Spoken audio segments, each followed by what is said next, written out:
یہ جو سورۃ البقرہ کی آیت نمبر 27 ہے، یہ اپنے اندر ایک مکمل جامعیت رکھتی ہیں۔ یہ جو قرآن کی آیت ہے، یہ انسان کی زندگی کا مکمل احاطہ کرتی ہیں۔ اس مختصر سی آیت میں اللہ تعالیٰ نے ایک انسان کی زندگی کو بہت ہی خوبصورتی سے بیان کر دیا ہے۔ جہاں تک انسان کی زندگی کی نیچر کا تعلق ہے، انسان کی زندگی جو ہے یہ مختلف طرح کے ریلیشن شپس، مختلف طرح کے تعلقات کے اوپر بیس کرتی ہیں۔ ایک اس کا تعلق جو ہے وہ انسان کا انسان کے ساتھ ہے، اور دوسرا انسان کا جو تعلق ہے وہ اپنے خدا کے ساتھ ہے۔ ایک انسان کا دوسرے انسان کے ساتھ تعلق اور ایک انسان کا اپنے خدا کے ساتھ تعلق بہت معنی رکھتا ہے، اور یہ دونوں طرح کے تعلقات جو ہے وہ انسان کی زندگی کو مکمل کرتے ہیں۔ اگر ان میں سے کسی ایک قسم کا تعلق بھی خراب ہو جائے تو زمین میں طرح طرح کے فساد برپا ہو جاتے ہیں، اور انسان کی زندگی میں طرح طرح کے فسادات برپا ہو جاتے ہیں۔ اس آیت کا جو پہلا حصہ ہے الذین ینقضون عہد اللہ من بعد میثاقہ، یہ وہ حصہ ہے جو انسان کے اپنے خدا کے ساتھ تعلق کو ظاہر کرتا ہے۔ اب سوال یہ پیدا ہوتا ہے کہ اس حصے میں اللہ تعالیٰ جو ہے وہ کس قسم کے عہد کا ذکر کر رہا ہے جو انسان نے اپنے خدا کے ساتھ کیا ہے۔ اگر ہم اس کی تفصیل قرآن پاک کے دوسرے مقام پر دیکھتے ہیں تو یہ وہ عہد ہے جو اللہ تعالیٰ نے عالم ارواح میں ہماری روحوں سے لیا تھا۔ یہ اس وقت کی بات ہے جب سب سے پہلے ہماری روحوں کو جو تھا وہ تخلیق کیا گیا تھا، اور بنی آدم کی پیٹھوں سے ان کی اولاد کو نکالا گیا تھا۔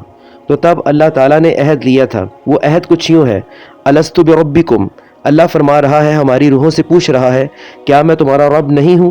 آگے ہماری روحوں کا جواب کیا تھا؟ قالوا بلا شہدنا، کیوں نہیں، ہم اس بات پر گواہی دیتے ہیں کہ تم ہی ہمارے رب ہو، تم ہی ہمارے خدا ہو، تم ہی ہمارے خالق ہو۔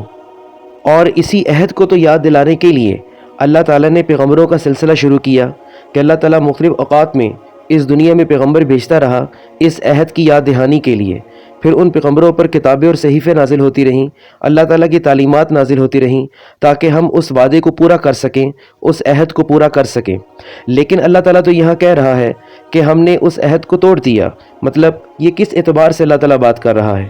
یہ عہد کو توڑنے سے مراد یہ ہے کہ جب ہم زمین پر جب ہمیں جسمانی وجود ملتا ہے، اس دنیا میں آتے ہیں، تو ہم اللہ کی جگہ طرح طرح کے ناخداؤں کو خدا بنا لیتے ہیں۔ کبھی دولت کو اپنا خدا بنا لیتے ہیں، کبھی کسی شخص کو اپنا خدا بنا لیتے ہیں، کبھی شہرت کو اپنا خدا بنا لیتے ہیں، اور کبھی سٹیٹس کو اپنا خدا بنا لیتے ہیں، اور کبھی ہم اپنی نفس کو خدا بنا لیتے ہیں۔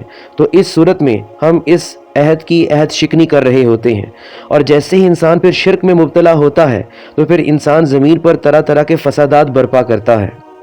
اور اس آیت کا جو دوسرا حصہ ہے وہ انسان کے انسان سے تعلقات کی طرف اشارہ کرتا ہے۔ جیسے انسان اس دنیا میں آتا ہے وہ اکیلا سروائیو نہیں کر سکتا، بلکہ وہ ایک سوشل لائف میں اپنی زندگی گزارتا ہے۔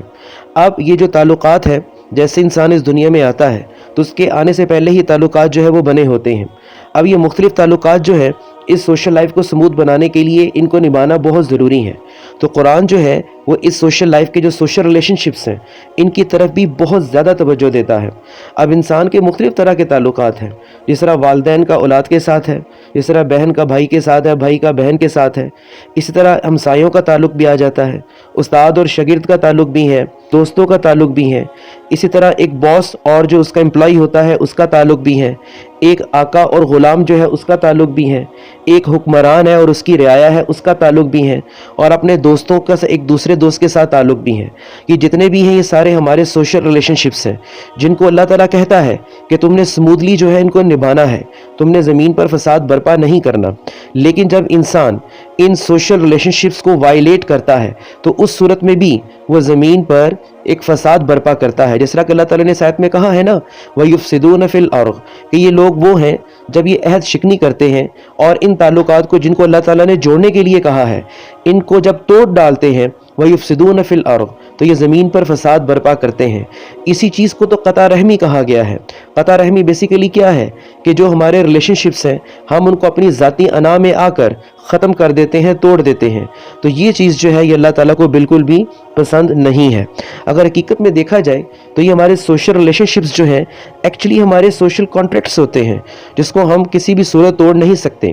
اس کی مثال آپ یوں لے لیں کہ جس طرح ایک آدمی جو ہے وہ کہیں جاب کرتا ہے، وہ ایک کانٹریکٹ سائن کرتا ہے یا جس طریقے سے دو بزنس کے پارٹنرز ہیں وہ کانٹریکٹ کو سائن کرتے ہیں، اگر وہ اس کانٹریکٹ کو وائلیٹ کریں گے یا اس کانٹریکٹ کو کبھی بھی وہ فالو نہیں کریں گے، یقیناً وہ تعلق یا وہ کاروبار جو ہے وہ تباہ ہو جائے گا۔ اسی طریقے سے جو ہمارا خدا کے ساتھ تعلق ہے، جو ہم کانٹریکٹ کر کے آئے ہیں الستو بربکم کی شکل میں، قالوا بلا شہدنا کی شکل میں، جیسے ہم اس کانٹریکٹ کو وائلیٹ کریں گے تو ہم زمین پر فساد برپا کریں گے۔ اسی طرح جو ہیومن ریلیشن شپس ہیں، اگر ہم ان کو وائلیٹ کریں گے تو یہ یقیناً جو ہے وہ ہمارے لیے زمین پر فساد کا سبب بنیں گے۔